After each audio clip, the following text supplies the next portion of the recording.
The problem has been escalating. The agency has been aware that the problem is escalating, and the question has been, how do we take this on? You know, and it's not an easy question to really grasp, because our traditional methods weren't working.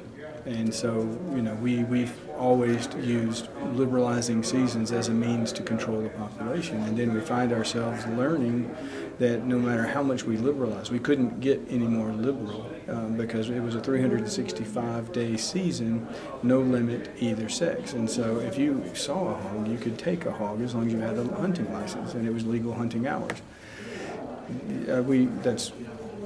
I don't know how do you get more liberal than that from a hunting perspective. And the use of dogs was allowed pretty much statewide anywhere? No. The dogs were restricted to the 3 days on Catoosa, which has been in place since 1990, and then dogs are allowed on South Cherokee. So those are very small areas. There was an area that we had recently put into place, 4 counties in the northern plateau, that have only been in place, I think, a year. And so where they were allowed, landowners were allowed to use dogs and allow them to run dogs. Now, are dogs a problem on Catoosa? I mean, hogs, sorry? Yes. So 3 days doesn't sound like a lot out of the course of a year, especially when you're mentioning some of the other, well, it doesn't sound like a lot. Right.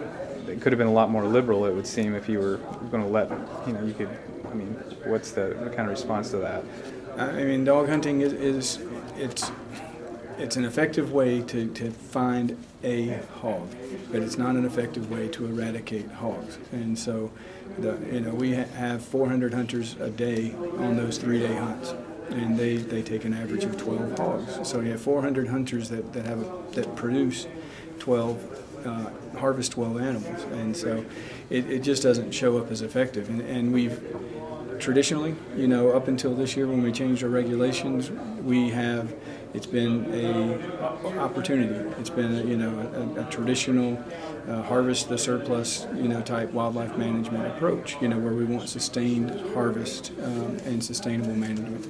And this was put in the dog hunts were an opportunity. And so I'd have to talk to some folks that are deeper in those regulations as far as why only 3 days. And so, the dogs, there's a lot of pressure, a lot of issues going on with that many people running around Catoosa any time of the year. So there's other things going on, deer hunts, going on throughout the year, all sorts of other things are going on.